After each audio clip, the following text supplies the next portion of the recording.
Hi everyone, it's Roger here from What's on DisneyPlus.com. It's time for the weekly Q&A. So big hello and welcome to everyone either watching live or on the replay. So big thank you to everyone and a big thank you to supporters through Patreon and YouTube channel members. They is what make this show. So we've been getting questions in advance from patrons and YouTube channel members. And so we'll be going through them. Also, you can join in live if you're a YouTube channel member. So big hello to Keenan, Babak, Khaled, and also Miles. Thank you so much for joining us. If you want to send in a question, you can use the super chat function as well. And generally what tends to happen is I jump between the pre-done questions and the live chat as we go along. Usually aim for an hour. Sometimes it can be longer. Sometimes it can be shorter. Depends on how many questions we've got. So a big hello and welcome. Hello to you, So Sooner. And thank you again for joining us and for your continued support. It really does mean a huge, huge, huge amount. So we got lots and lots of questions this week. So let's just kick off, shall we? So Caleb asks, due to the ESPN Flagship getting prioritized for launch, so it's going to be launching later this year, and it's going to be basically all of ESPN's content in a new streaming app. Do you feel that Disney Plus and Hulu feel stagnant or just coasting along? I have been saying for a while that I feel like Disney Plus is in coast mode right now. If you're not, maybe I did think about this of like coasting, and I was actually wondered do because Americans don't tend to drive a lot of manual cars, so generally coasting is like just letting the car cruise along, with your foot down on the clutch and just cruises along without the engine rolling. Anyway, enough of that. So the idea really, I feel like Disney Plus has become a little bit stagnant here in the UK. We've not really had anything new or exciting happen really with the app in well over 2 years. We don't have an ESPN launch anytime soon coming up. We've not got the live channels that they put on. We've not really been getting any updates. I mean, the last user profile avatar was like Wish. I thought we might have got something for, like Moana or Daredevil or something like that. Nope, didn't get anything. We've not had any new collections added. And just generally, the Disney Plus app here in the UK just feels very, very stagnant. There just hasn't really been any major changes. Everything just feels like it's on cruise control. And there's sometimes, cruise control can be fine if everything's running fine and everything's working and there's no reason to make changes if there's no need to. And Disney Plus is in a good spot, I think, with what it's doing and all the rest of it. But it does feel like there's, especially like here in the UK, it's like, I've been seeing all these other countries getting like extra features and stuff. Here in the UK, nothing. And that does feel a little bit like, okay, so are we not getting anything new? I'm sorry about that. In the US, I do think it's a little bit different. The US, I don't necessarily know if it's on cruise control because they have been making lots of adjustments. The addition of Hulu on Disney Plus, the introduction of the live channels, the introduction of ESPN on Disney Plus. I do think the US side has drastically just had a big oomph to move forward. But then you actually think about like the Disney Plus elements to it and take away ESPN and Hulu. And it is a little bit like, okay, and this is not just necessarily just about content. The content lineup has been pretty dismal for the US audience, probably for a good 2-3 years, where it's just been getting less and less. We are getting quality over quantity. I do think that is a good thing. I'd much rather have 3 or 4 originals that are really good than 15 originals that are bleh. I do think that is a good thing, but generally it does fit. When I get that US list drop through each month, there's nothing a lot to be excited about because 95% of the chance is we already know about what's coming, or there's an original that gets announced which nobody's really going to probably watch. There's not really any library content. There's no really. It just feels like Disney Plus in the US is just coasting along to me until they can sort out what they're doing with Hulu and ESPN. When all of that is incorporated properly, I do think things are going to move forward. And it also feels a little bit like the rest of the world is waiting to see what happens with the US. We were all kind of waiting to see what happened. I think the other big issue was what was happening in India with Disney Plus Hotstar. I think that has had an impact a little bit as well on what they were doing. I just know. To me, it's like, let me know in the comments. Do you think that Disney Plus is just coasting along? Do you agree with me? Do you not? Yeah, I'm not filled with anything of excitement about what they're doing at the minute. And the launch of ESPN Flagship is like, there's some really good aspects to it. And, we've been talking about, like, I think, like, even the talk of merging in Hulu with Disney Plus is just like, I've been talking about this for like 6 years now. And I think you do get to a certain point of going, yeah, can you let me know when it's going to happen now? Because I think you're just a little bit burnt out with the fact of nothing really much has changed. But also, like, the front page of Disney Plus doesn't look any different here in the UK, at least. In the US, you've had all the additions, so it does look really cool. The fact that they're rolling out the ESPN hub in Australia later this month, that is a big step forward, and that's a huge step forward for Disney Plus in Australia and New Zealand. And I would say that means that they're not on cruise control. They're not just coasting, because if you're putting in all the sports element, that is not coasting. That is making a major change. They've already done it. Latin America last year, they made a lot of changes. There are countries where they're doing stuff, but again, I do feel like if you are a Disney Plus subscriber in the US alone, you're not really getting the best deal at the minute. And us here in the UK, it's just all a little bit like, meh, anything there. Just let's see if we got anything. Babak says, I definitely think they're coasting. The only update we've got recently is the change in size of the recommended row. Yeah, maybe. Yeah. I mean, that's one thing. Khaled, who asked the question originally, Disney Plus and Hulu are coasting to some extent, but unfortunately, Hulu is giving us daily updates of new movies and shows that boost Disney Plus. I do think that is a major aspect of you're seeing with the Hulu and the ESPN and the ABC News stuff. You are just seeing this constant throwing of content at Disney Plus in the US, which is really good. I would love that to be happening here in the UK. Why can't we have Jimmy Kimmel? Why aren't we having the 2020s and the documentaries and there's still very much a divide of we're just not really getting the full suite of stuff going on.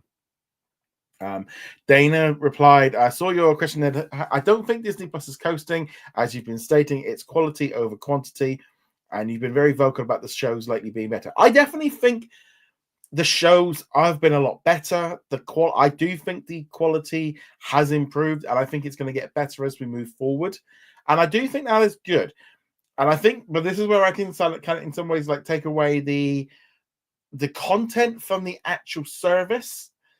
I do think that the actual app itself and what it's again in the US, I do think you've been having lots and lots of big step forward. Obviously, in Latin America, with the introduction of Star Plus, that was a big push. There's obviously been a major change if you're a Disney Plus Hotstar subscriber in India, but like I said, UK, none. We haven't had anything interesting or exciting change on that app in a couple of years. So I do think we could do with a little bit of some sprucing up over here.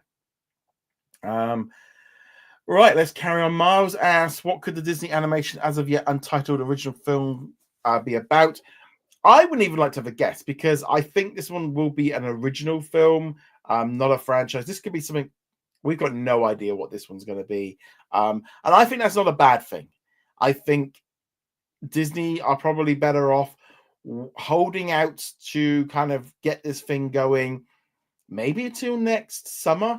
Maybe get, like, whenever they release whatever movie they release in 2026 in cinemas, that's when you might want to start getting the ball rolling on these characters and stuff. I don't think they should do what they did. Elio was a little bit of an exception.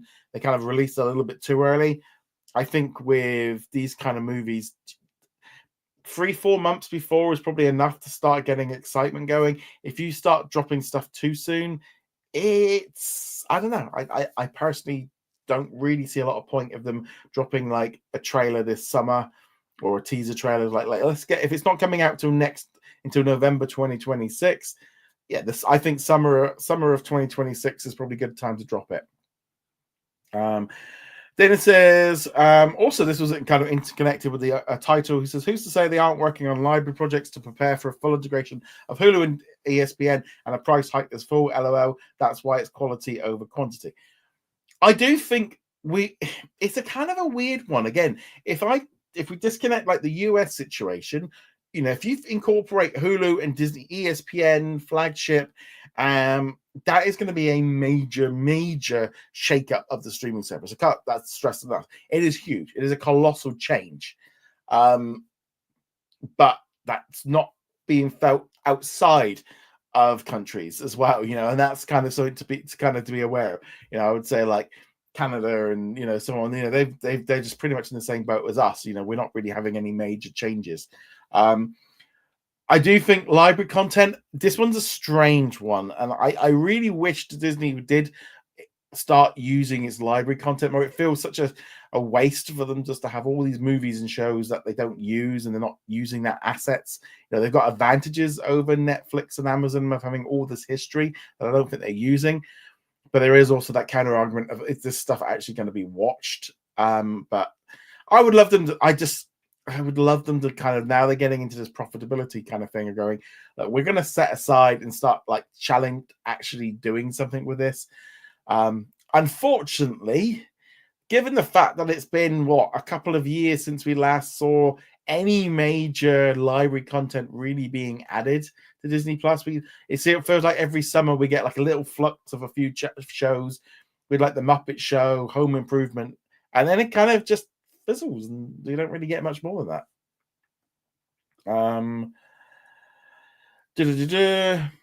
Barbatron says, I don't think Disney Plus is coasting in the US. That I can, like I said, I can see how in the US there's been a lot of changes over the last year.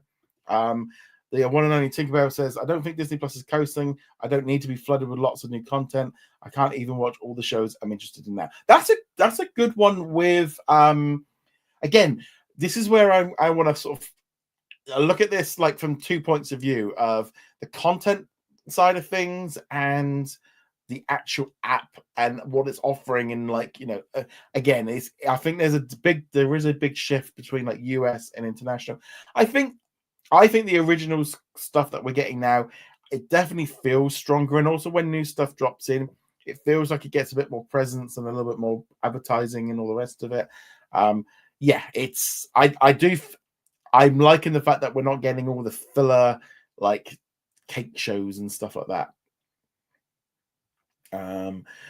Let's see what we've got here in the live chat. Let's see what questions we've got. Keenan says, are you excited to watch Raw live for the next 3 weeks because Raw is touring Europe? It's not just Raw. The whole SmackDown is doing it as well. I watched SmackDown on Friday night. It was live on Netflix because here in the UK, Netflix is the home of all of it. So it's kind of quite nice to be able to watch SmackDown. Like, I don't know. I don't know if I've ever watched SmackDown live in 20 plus years, because it's always on like stupid o'clock, like 3-4 o'clock in the morning.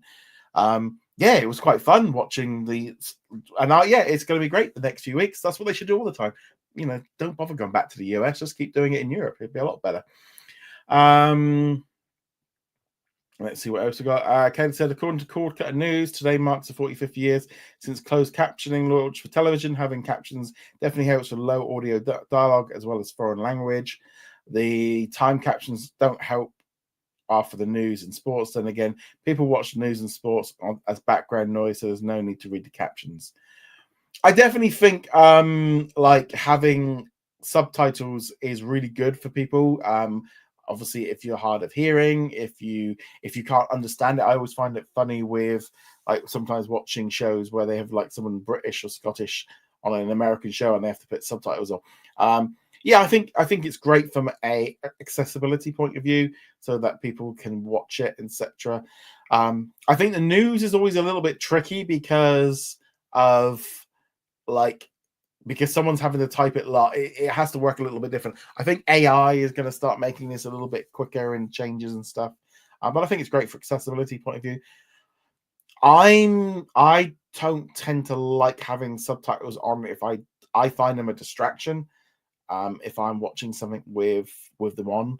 So I'm glad that you can turn them off and stuff. I do find it a little bit distracting if they're on. That's why I like dubbed international shows rather than subtitled ones. But there seems to be a lot of people that just seem to like having subtitles on. It seems to be really growing in popularity. I don't know why. I don't quite get why it is. Mara says, will you be going to your local St. Patrick's Day parade tomorrow? No. Where I live, there's none of that. Yeah. You might find like the Irish bar might have something going on, but yeah, no. And like, since I'm not Irish, I'm maybe more Scottish. I'm definitely more Scottish than I am Irish.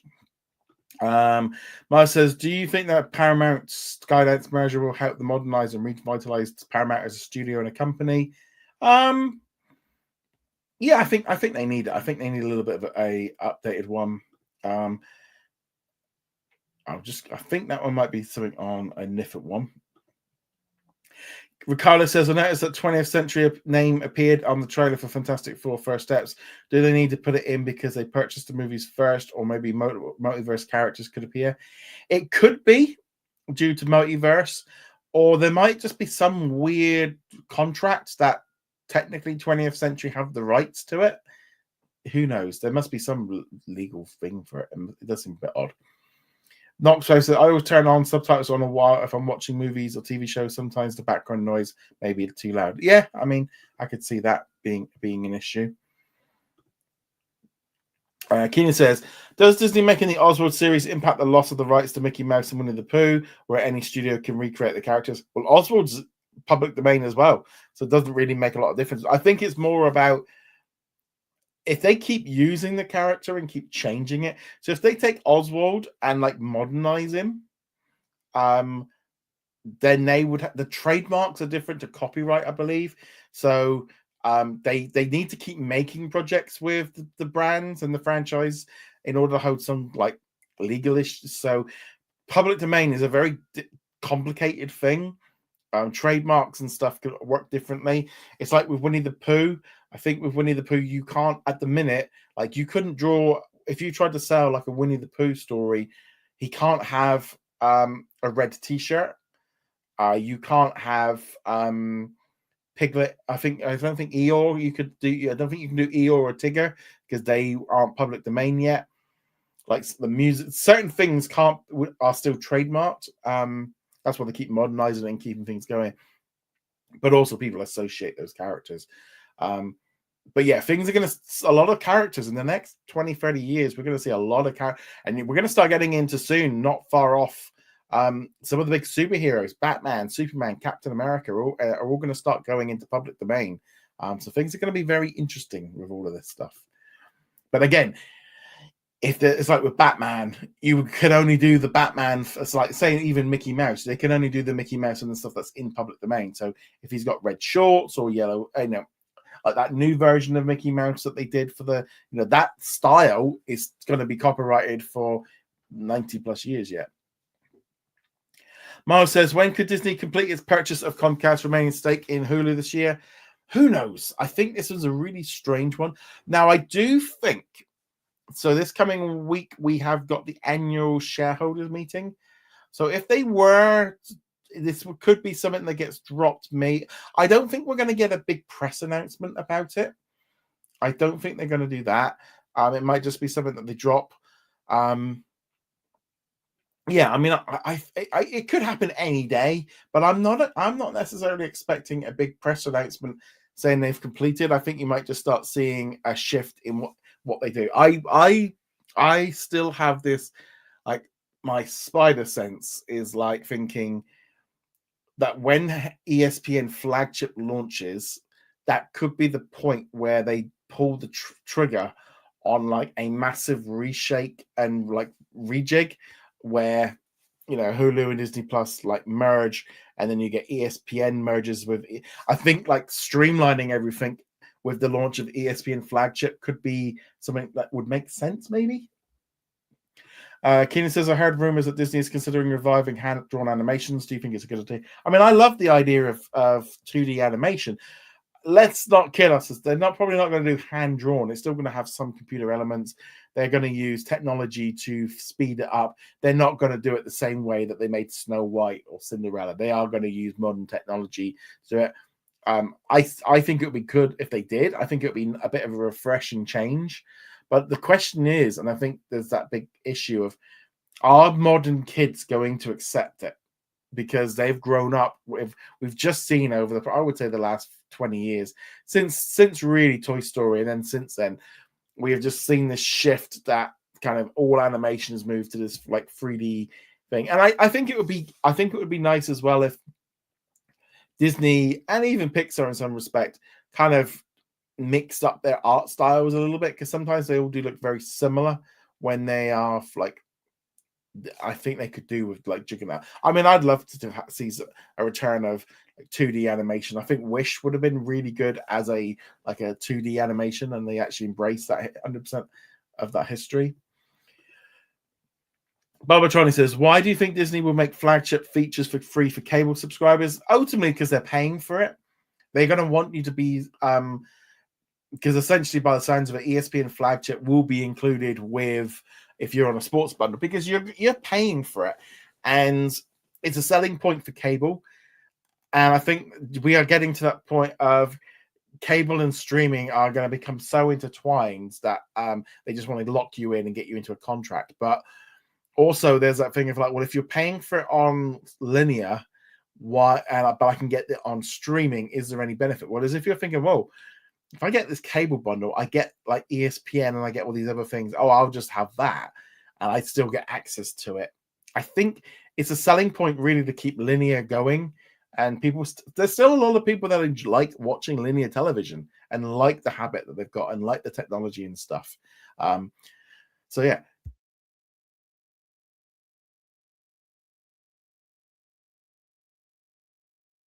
Don't know where that sneeze come from. I could feel it. Yeah, but I think it's mainly just kind of clicking into all of that. So Sina says, how many Deadpool movies will they make? I wouldn't expect to see a Deadpool 4. I'm not sure if they're gonna do it. I could see Deadpool making some cameos or doing something, but I mean, I think a Deadpool 4 could be done. I don't think we're going to be getting them very often. I think Ryan Reynolds knows that he has to kind of spread things out a little bit. Thank you very much, Noah, for your super chats. Thank you so much for your support. When is the Frozen musical being released? We don't know. And they have been filming these things. I know that in London, I think they filmed it before they close, or as it's coming to a close. There seems to be a little bit of something that seems to be going on with these filmed versions of their live stage shows. There's been a few of them that have been filmed, like Aladdin, and they have never come out. And I don't know if this is because the Disney theater group want to protect the product and therefore don't want it getting out there for audiences to see. Maybe, I don't know if they think it's going to put people off, or if they because they want to put it out on, like, take it on the road. I think Aladdin was another one that got released. It's a very strange. It does feel like they film these things, but they don't necessarily release them, and it is a very odd situation with them. I would love for to me, it's like if you're taking a stage show like in London or on Broadway and you're closing it, and you film it and you release it afterwards, it kind of, like a bit of history, and they're kind of connecting with it. But I think it's more about protecting the theatre. So not just at London and Broadway, but also the touring of it, because often they take these shows then out on the road to different areas. Also, they take them onto cruise ships and things like that. I just heard this week they're doing the Greatest Showman. They're going to be doing that one. Luckily, it looks like the like initial run, the trial is going to be in a city near me, which is only like an hour or so away. So I'm going to be trying to. I said that to my wife, so we're going to try and go see the Greatest Showman when that goes on thing. But it's like the Lion King. I've seen it on the West End, but I was lucky enough I got to see it while I was traveling and saw it in Hawaii. And I think I saw something in Australia when I was in Sydney. They have these shows go around, so they don't necessarily want to put them out onto Disney Plus to take away that fiat. It's protecting a business at the end of the day, so that's what it is. But again, thank you so much for that super chat. Ken says, "I know Deadpool and Wolverine also included the 20th century. There must be some legal thing for that one." Noxway says, "I absolutely love the Lilo and Stitch official trailer. It does feel like a Disney Plus original film since it was originally going to be released, but I'm glad they changed it theatrical." I think they took one look at this thing and went, "This thing's great. Let's put it. This is going to make us money." There's a lot of people that have been excited about it. This could be $1 billion movie. This could be one of the biggest movies of the year. I don't think people necessarily know just how much everybody loves Stitch, and I think you've got that nostalgia thing, but also because the original film was set in like modern times, it kind of it fits live action to now, and we've not really seen that for obviously all the other live action ones. They tend to have to try and like recreate a period in time. Well, this one can be like modern. They can just do this one today, and I'm looking forward to it. I mean, I always did like Lilo and Stitch the movie. I've seen it a few times. I love Stitch. I think he's fantastic. But this movie, I think people are looking at this very differently. It's a very, very different view to it. It's almost like the live action version is, because the story's different and Stitch is animated, and I think the trailer also, it felt like a movie that fitted being live action. I don't know, it's the reaction to it's been so completely positive, and with what movies coming out this week of how much it's been the other way. It's just very funny to see the reaction to Lilo and Stitch, and we don't want any more live action movies, and this one comes along and everyone goes, no, we can have more of that. Stitch is popular that he's appeared in multiple Kingdom Hearts. He's been everywhere. I mean, I do. It's like there was. I think we were in the Magic Kingdom, and was it? Yeah, we were in Tomorrowland, and it was one of the first times I'd ever done it as an adult, and it was like I just come out of a shop or something, and Stitch just like, and I managed to run over and get a picture with him, and like. After that, I then started seeing him a bit more. Now I've got a Disney holiday. I do all that, but as an adult, I was always like, man, I don't want to do that. But yeah, Stitch is he's just a cool character. He's just a really, really cool character. Noxway says, I forgot to mention, I also love the Freaky Friday movie. Do you think it's a good idea to make a sequel after so many years, like with all the classic films getting a sequel like Beetlejuice? I think there's a nostalgia element to it, and it does work. And you've got younger kids that like. Now adults that will watch it. I think the idea of Freaky Friday anyway is a story that we can all not necessarily relate to, but I think it connects us with a primal kind of feeling, and that fear of getting old, and also if we're older, feeling younger, and how we would love that kind of experience. I think it's just a fundamental story, and I think Freaky Friday is going to be something that will be told for generations, because I think it reaches a core part of a storyline which people connect with.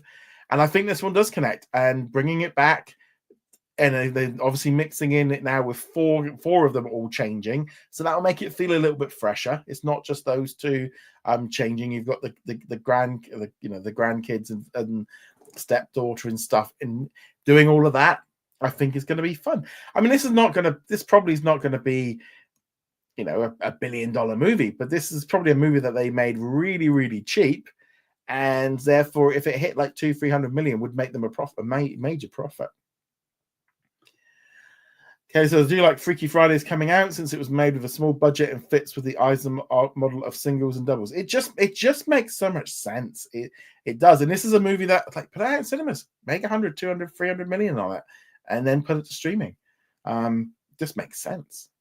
Bubba Trolley says, do you think Disney has an advantage over Netflix by having a lot of sports rights for ESPN? They definitely, I mean, they're spending a lot of money on the sports rights, so it makes sense for them to try and utilize it. I do think Disney also, they've kind of, some of the elements of get against it is that they've been so used to being able to bundle ESPN with cable and get paid for it from everyone that in the US, that they kind of got used to having that kind of, oh, you want sports, well, you're getting it anyway, and you're going to pay us. Netflix really does look like they are going heavy into sports, and they're only going to get bigger into it. I think ESPN and Disney are they're gonna start struggling with some of these sports of being able to get some of the access. But I also think a lot of these sports companies are going to start realizing that there's a limit of what they can charge. And I do think you're going to start seeing more what they're doing, like with the NFL and the NBA, where they start slicing up their contract rights into chunks and selling them off to different people, because I don't think just doing worldwide single access is probably going to be something that happens very easily. Just checking I've not missed any. Okay, jumping back into the other prelim questions. Babak, this was a good one. Babak says, should Disney greenlight multiple seasons of shows at once to avoid long wait times between seasons? Yes and no. I think sometimes it depends on what it is. I do think they need to be a little bit more willing to give shows a little bit longer to get going, a little bit longer to get connected. I think the budget of a show obviously has a big impact. Like for me, like if you're making a sitcom, they have to give it a much longer runway than sometimes that they're willing to do. Sitcoms take a while to get like going. And I think sometimes they're I get the thing of like, let's see what the audience, especially if it's brand new, let's see what the audience responds to and kind of go from there. I think if they are making shows with kids, like Percy Jackson, personally, I feel with the Percy Jackson series, they should have, once they realized that was a hit, they should have gone all in and just been like, right, okay, the first season we've got to commit because these kids are getting older. We're doing Harry Potter kind of thing. We're making 7 movies. We're going to be making 5 seasons of Percy Jackson. We need to get them done before these kids become adults. I think the other key thing as well is with some of these shows, a lot of them are like 10 episodes, where we used to get like 20, 24 episodes. So if you think of like, if you get a TV, say you get a sitcom or a drama series, there's 3 seasons of 10 episodes each before they get cancelled. It's only 30 episodes.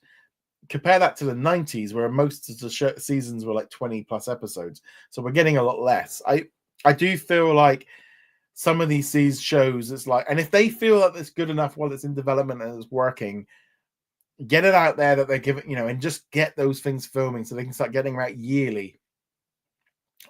I think Disney are going to be doing that with the Marvel. I don't think we're going to see that with Star Wars. I think that's long gone. But I think 20th Television is a lot better at it. And then once they get something that works, it then just rolls into it. Things like High Potential, Will Trent, those kind of new shows can come in and they can just keep rolling with them. Keenan says ESPN is doing an original series on ESPN called Stephanie's Places, starring former WWE co-CEO Stephanie McMahon-Levesque's thoughts. And also, Dana also said we will be doing reviews of Stephanie Places' show on ESPN. The trailer makes it look really good. No, because unfortunately my ESPN, I can't always watch it properly. So I'm going to, again, this would be where, if I had the ESPN hub in Disney Plus here in the UK and I could watch these kind of shows, which are ESPN stuff, easier, and like you've got all these different studio shows that they make. If they had the ESPN hub available yet, I would watch it. I would watch it without a doubt. It does feel like WWE is like selling shows to different networks at the minute. You've kind of got Tubi, you've got Evolve, and LFG is on. Is it LFG is on like A&E, but I can only see the YouTube clips. So I don't even know what channel it's on over here. They are seem to be selling off, which is a bit of a pain, but yeah, I would definitely watch it, but it's always a little bit hit and miss for me with ESPN content. Bobak says, do you think Disney will add more Avatar pictures from Hulu Star? I think, again, until they do that merger, they ain't going to do it. Because, again, if they did it, they could add in Family Guy and all those animated ones. And, yeah, it just there's so many characters. You could have Grey in there from Grey's Anatomy. I don't know, you could get the 911. There's so many options. Kelly, what is your thoughts on Percy Jackson getting a season 3 early renewal? Great. I will talk about this tomorrow. That's going to be tomorrow's video. But this is really good. I think that they should have done this a while ago, and they need to get rolling on it. They also need to renew 4 and 5 as well.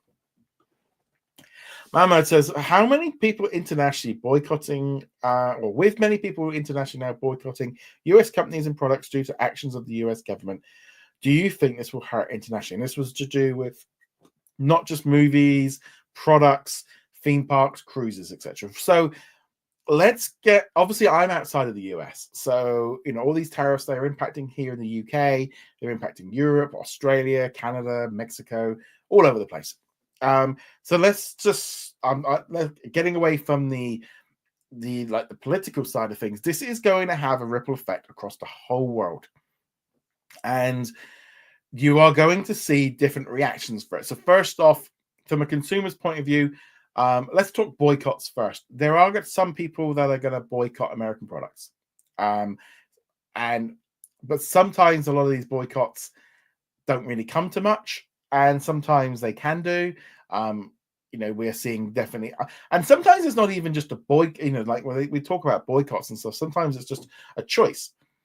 And there's a kind of thing of like, well, if you've got a Coca-Cola and this is, say this was a pound, and next to it I have, a British cola and it was 70p, the 70p one's going to feel more things. The one thing like gets me with some of the things that people are talking about, I saw it today on socials about like not having Coca-Cola or something. Well, this is made here in the UK. This UK factory with UK ingredients with, it's an American company, but actually there's an English limited company that pays corporation tax, and so it's all intertwined. So this hasn't been anywhere near America. I mean, I don't know about the steel,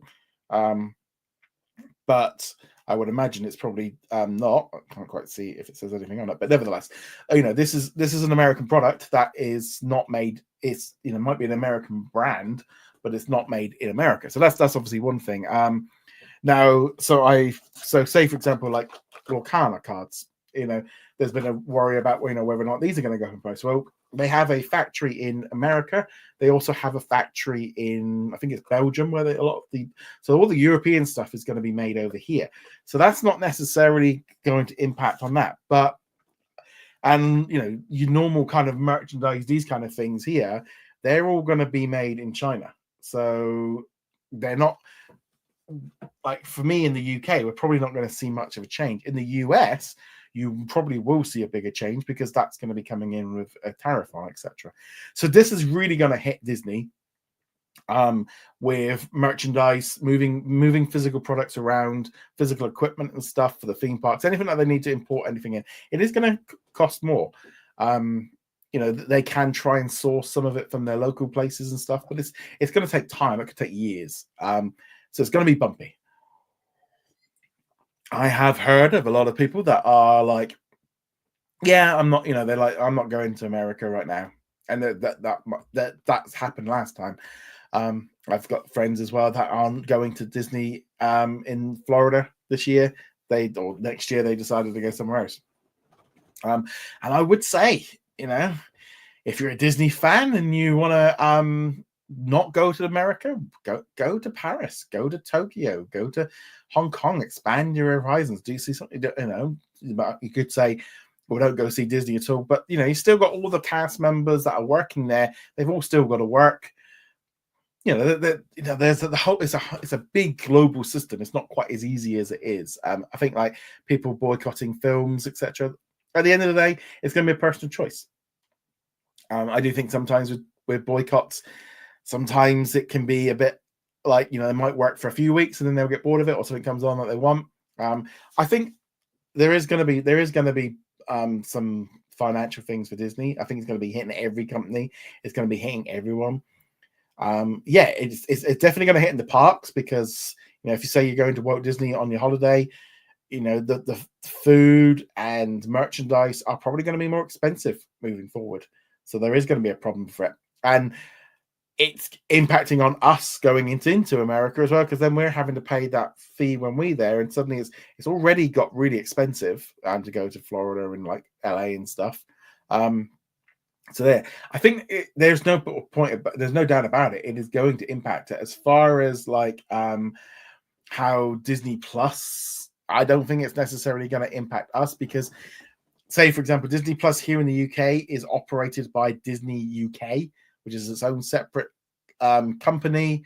They obviously then will license stuff from America, but they will be paying Disney UK are importing all of it. So they're all set. Every single country has its own separate business, and it's all very intertwined and very complex, and way outside of my zone. But there is a lot of, it is going to impact. I do think it's like I said, like all this merchandise, most of the stuff is not going to the US and then being shipped to back Disneyland Paris, because that would be expensive. It's going to be coming from them warehouses in China, and therefore they're going to start working out ways of getting around it. But yeah, it's going to take time, and obviously you can see I can get why the idea of bringing manufacturing back to the US. I get it. It just feels a very like harsh way of doing it instead of trying to do it. My only thing would be maybe like trying to encourage factories to open and manufacturing back by offering tax grants and doing it slowly, and like trying to build up that would be the most logical way. Whereas he's kind of do it. That's I get why he's doing it, but I don't necessarily think I don't think going into a trade war that's going to bring the whole world into it is not going to do what he wants. But nevertheless, and then again, it's not so much about this is a political thing that is going to hit everybody. Everyone is going to feel this, regardless of where you live. It's going to impact you less depending on different countries, but it's going to impact it. Let's keep going. Mamad also asked, what do you think will happen during the shareholders meeting this week, and what do you think they'll do if shareholders ask controversial questions? So the good thing is this week we don't have it's the annual shareholder meeting, and one of the most interesting things about this is there's always some really weird questions that have to be asked because they're by shareholders that have a right to. And there is usually some really, really weird, wacky questions that make you kind of go, oh. The good news is this year is there's no big challenge from external shareholders like we saw with, I can't even remember his name now. There's some there was a whole load of them I've completely forgotten his name. I'm having a brain fart. So they've not got that to deal with. I think generally as well, the political climate with Disney is a lot more neutral. They've been able to kind of calm. Snow White's obviously going to fire everybody up this week, so it's probably not the best timing for it. But I think if some awkward customer question comes up, they will give a non-response and just kind of,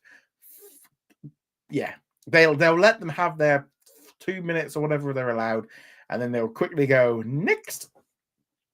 But it is always a bit of a weird one when you watch it. Ricardo says, what would be the next project for Hulu to be transferred to the Disney Plus stream? I think it would be 20th Century Films. I don't really even think anymore. I don't think they're even thinking like that. Everything Hulu is just interconnected now. I don't really I'm not quite sure what it would be. Mario says, could a new trailer for Disney's and Pixar's 29th feature Elio debut with Snow White on the March? It would make sense because that's obviously going to be the next big release. I mean, I would slap an Elio trailer and probably the Freaky Friday trailer as well. And I don't know about Thunderbolts if they can get, but you would put Lilo and Stitch and Elio and Freaky Friday. I would put them all in front of Snow White because it's the perfect audience. And I mean, it's like with Elio, they could drop a new teaser trailer or a new trailer. We're still about 3 months out, so it might be a bit too early for it, but they might just show the last trailer or do a rehash. But yeah, I definitely, it would make sense to use that as an opportunity. Matt says, will ESPN Flagship will be on Disney Plus and a separate app? Yeah, it's going to be available on both. There'll be a new... Whether or not they replace the ESPN app with the Flagship or it's integrated into ESPN app, they might try and do it that way to try and just keep... I think this is the thing. They need to keep these apps more centralized. And I think that would be one way of doing it. Babak also says, do you think the ESPN Flagship will become the ESPN app or will they make it the same? Again, as I just said, I think you're going to have an ESPN app which will have Flagship in it, and obviously we'll have the Disney Plus. And Kelly says, how do you feel watching WWE programming live on Netflix during the European tour? Lovely, absolutely love it. Not having to watch it at silly o'clock. Let's see if we've got any. If you've got any more live questions, feel free to pop them in. I'm just going to go down for the list, see if I missed anything. Okay, Miles says the reason I asked earlier about the Walt Disney Studio notice on the 20th Century Films is because Touchstone Pictures and Hollywood Films are used on notice of posters and credits. There must be some kind of weird legal document of why they're doing that one.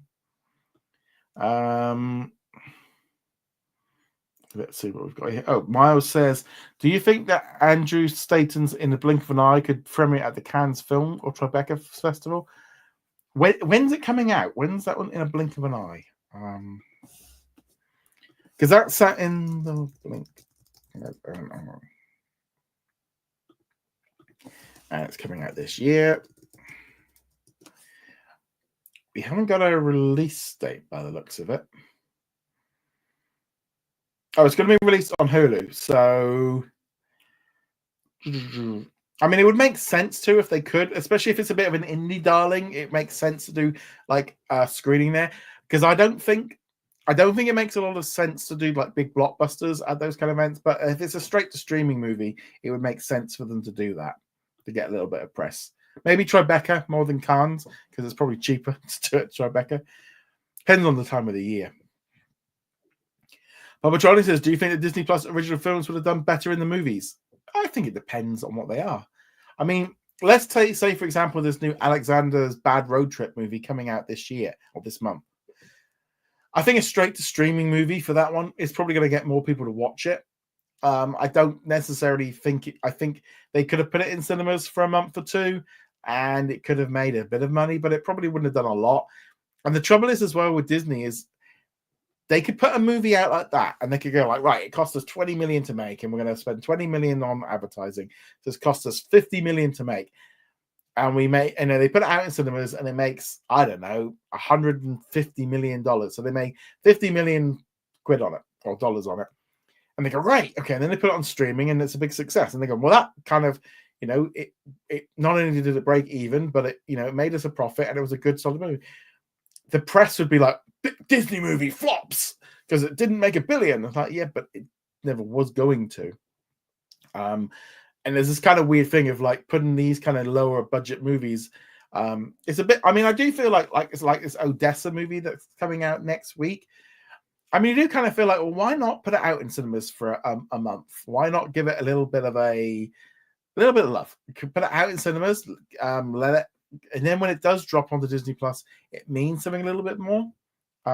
Saying that, this afternoon I watched the Electric State or like Electric Slate or whatever it was on Netflix, and I mean it's apparently like one of the most expensive movies at like 300 plus million. Real dumb, stupid blockbuster. I enjoyed it. It was you didn't have to turn your brain on for it. I liked it. It's not the best movie, but it was fun. I mean, the amount of special effects in it, and no wonder it costs a lot. But that's a movie that you could like. That should have just come out in cinemas in June or July, and it probably wouldn't have done a huge amount, but it will at least it's going to make a lot more money than it would have done just going straight to streaming. Yes, Mars, I did. I think I've just answered that one for you. Caleb says, according to some grassroots organization, the boycotts are more likely focused at Target, Walmart. Disney is likely going to fall under pressure since it's nearly impossible to boycott Disney. I think the thing is as well with this is with necessarily like with a boycott is because I know it's happening in Canada where they're not going to like Walmart and stuff. I think there is going to be some people that will boycott Disney and all the rest of it. But again, it's harder to do that, and it's also harder to. I think some of it as well is protests and boycotting against certain things that they don't agree with. I think Disney has been able to kind of they've been sort of sliding back. They've been doing that Homer meme of just like hiding in the bushes of going. They're trying to avoid situations. They still sometimes hit on the odd rake here and there. But I think they've been able to pull back a little bit and just and Snow White this week is going to be a massive PR problem for them. They know it is, and I think they know they've just got to get this thing out and get it over with, and then in a couple of weeks' time they can relax and move on. But if it makes money, they might be like, okay. I don't know. I don't know whether or not to actually go see Snow White on Friday. I wasn't really I'm still not sold on it, but I do kind of feel like I want to have my own opinion on it. Yeah, so I don't know. I on one hand, I don't want to go see it. I would quite happily wait till it's on Disney. I'll watch it when it comes on Disney Plus. But it's like, do I want to go? It's like, do I want to go cinema to see it, or do I actually want to go to the cinema to see what all the fuss is about? But that could work in its favor. There could be a lot of people like me that are going, I don't want to see that movie, and they go, actually, I want to see what all the fuss is about, because that could be the thing. Yeah, I do think these boycotts and stuff are going to be a problem, and I think they're going to be a problem but it's going to be hard to see where things lie, and also it depends on what some of the companies do about this stuff, because obviously putting the prices of and stuff up is difficult, but Disney might try and obviously, I think we'd imagine maybe in America that maybe some of the stock that comes in from China maybe then be distributed out from America to Canada, but then they might end up being like, right, okay, we need to make a change and we need to set up a warehouse in Vancouver, and all the products go into Vancouver, and then we can distribute them out, and therefore we don't have to put a 25% charge on stuff. That could be a way they could get around it. Again, here in Europe, I don't think there's a lot of the stuff's coming in from Disney anyway that's going to have that surcharge on it. So I think that's going to be difficult. Kevin said the reason it's nearly impossible to boycott Disney since the TV channels consumers are on satellite and cable, Disney gets a cut of the product. I think it is different. I think people might not necessarily look at movies and shows. And again, I like speaking as someone in the UK. I don't think a lot of the merchandise and stuff, most of the stuff that comes in, it's all made in China. So it's not coming out of the US anyway. Yeah, made in China. So like we wouldn't be hit on like on the Disney store. If you're looking for your Maui, you're not going to get hit with a 25% tariff, because it's come from China, and therefore it's not necessarily going to American distribution. There might be some stuff. It's like, because I was thinking, I don't know if like Fanatics and stuff like football jerseys and WWE tops and stuff, whether or not, because I know like a lot of my wrestling tops come from the US. So that could impact it, but then they might just start printing them here. We're going to see a big shift. And then we're going to try and work out how to do it. It's going to take a little bit of a bump. Some of the companies like Disney might be like, right, we're just going to try and keep the price kind of the same. I think it's more Canada's and Mexico are going to have different. I mean, I just feel like Locana is a good example of a product that, and pins and stuff. Anything, if you're in Canada and you're getting Disney products, it's going to be difficult. I think holidays as well, people not wanting to go, but they'll go somewhere else. It will go back. It's going to hit Disney in some way. It's going to be soft. But then what they'll start doing more promotions to get us to go over there. And I think they need to do that, because especially the price of everything in America is so expensive. When I was a kid, you used to go to America and everything was really cheap. Going as an adult, it's like, Jesus, it's so expensive.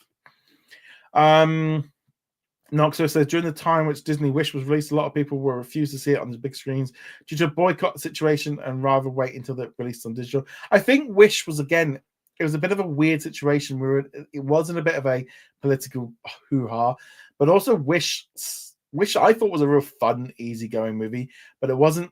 I don't think it was good enough to celebrate the Disney 100th. I feel like it wasn't strong enough. I think it had some lovely songs in it, and I liked it, but I think it just wasn't. It wasn't amazing, and I think it needed to be.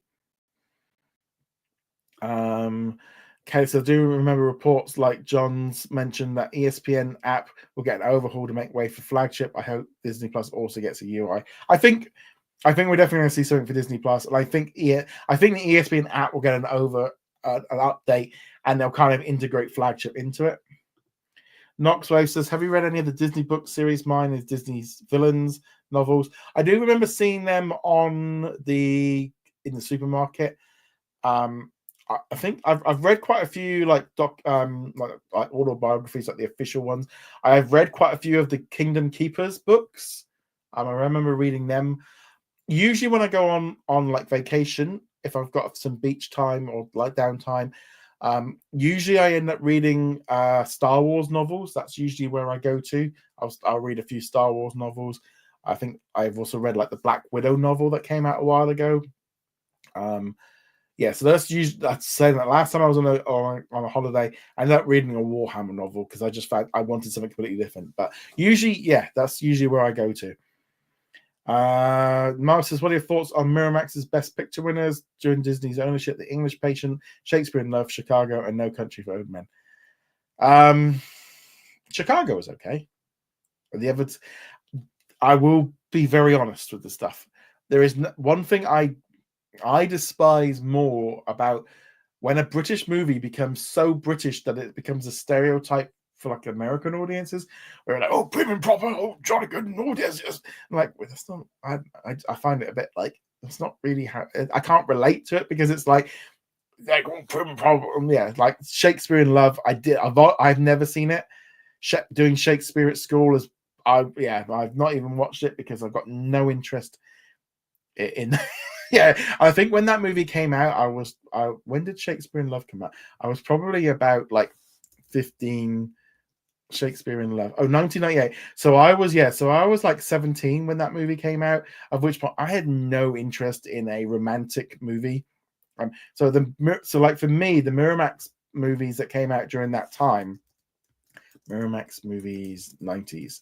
So I'm thinking Miramax movies 1990s. So I'm just trying to think like what ones. So yeah, so my favorite movies of like the Miramax era would have been like Dusk Till Dawn, The Faculty, Pulp Fiction, Scream. Yeah, those were like what I was. Clerks. There's a lot of them that I haven't watched, but there was like the Quentin Tarantino ones and some of the horror movies and stuff. That was I really enjoyed those kind of movies at the time when Miramax was about. Knoxville said it didn't help that the SAG-AFTRA strike was near its end and the actors didn't get to promote Wish and more. I think also we were like, it felt like we were in we were at the hype of like Disney in the middle of the whole like there was like a boycott and Disney was really hitting like I would imagine it felt like they hit the wall where everything they've been making was for a generation or for a time that suddenly had gone and their stuff was like not coming out of it. A bit like Snow White and Captain America Brave New World. They're kind of like at the tail end of this stuff. The 119 says, I love Shakespeare in Love. A lot of the Miramax movies were great. I wish it kind of I think there was a problem. Obviously, there was a problem with Harvey Weinstein and stuff. Not in regard to that, but it does sound like they couldn't trust them very well. And there was a lot of great. They really did put out a lot of great movies. As I said, Dusk Till Dawn was one of my favorite movies. Yeah, The Faculty, that was good. There's quite a few here on the list I'm seeing, but yeah, Pulp Fiction. Must have seen that one so much. But there's also a lot of like, again, it's that. We don't really get a lot of them anymore. I don't think 20th Century Studios has kind of ramped up enough to like fill the void. Right. On that note, I think I've reached the end of the live questions. So if you've got any more last minute ones, we'll pop them in before the end of the show. I'm just going to check I didn't miss any. Again, big thank you to Noah for your super chat today. That was fantastic. Thank you so much. I think I've caught everyone's questions. So if you've got any last minute ones, so again next week will be in normal time. Again, I did realize, and I totally forgot about it last week, and I forgot Here in the UK, we haven't shipped to the new springtime. That doesn't happen until the end of March. So for these 3 weeks, the US is like ahead of us, which I'll be honest, I love, because everything then America is like an hour early. So it's like all the news comes out great. Yeah, so I'm still on normal time, but in America, I think I would imagine we're maybe an hour early or an hour late. Not sure how the timing zones work. But yeah, that'll be the plan. The only one Easter Sunday will be one that I don't do. That would definitely be something. Knoxwave says, what did you think of episode 3 of Daredevil Born Again? I will say, just to be, I don't want to get. I've watched all the episodes of Daredevil. The trouble is, I ended up binging them over 2 days, and I don't know where the episodes kind of ended and where the next one started. So I'm not gonna get into. I can't remember exactly what happened in episode 3. I know the whole series, and I don't really want to get into what because I'm probably going to spoil some of it, because I can't remember like what specifically happened. When it happens week to week is a lot easier, but when you binge a whole series, you can't like distinguish between it. But I love the series. I think it's great. I think it's absolutely great. Babatron says, do you think it doesn't matter if a show is an ABC show or a Hulu original? I think it's becoming less and less of an issue. A lot of the Hulu originals are going on ABC or Freeform or FX anyway. And I think that's a good thing. I think, why not use, if you're going to put out a show, put it out on everything. Put it out on linear and put it out on streaming, so that your paid customers can both see it. I don't think it matters anymore. And I think we're seeing less Hulu originals anyway. But it's like Paradise. They might as well slap that one onto ABC over the summer. Only Murders in the Building. Just do this. And then we are really getting to that point where it just doesn't really matter the same. But you look at like Nat Geo and Disney Channel stuff. None of them are technically Disney originals anymore, or Disney Plus originals. We don't really have a lot of them anymore, because the Disney Channel and National Geographic, everything goes to it. I don't think it matters anymore. So it's 4:00 in the afternoon. Eisner had constant fights with Bob and Harvey as DT. Yeah, I think that was probably the biggest problem for them, was that issue.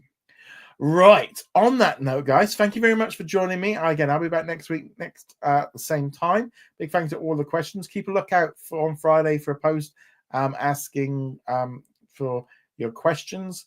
And obviously with the quarterly result, or not the quarterly result, it's the annual shareholders meeting, it could be a fun week. Plus, I expect we're going to get the US list as well, early part of next week. But it feels like we've had a lot of the trailers and stuff drop anyway. And then obviously we've got Snow White. So it's going to be a very interesting week ahead, I think. On that note, guys, thank you very much. See you guys soon. Laters. Ta-da.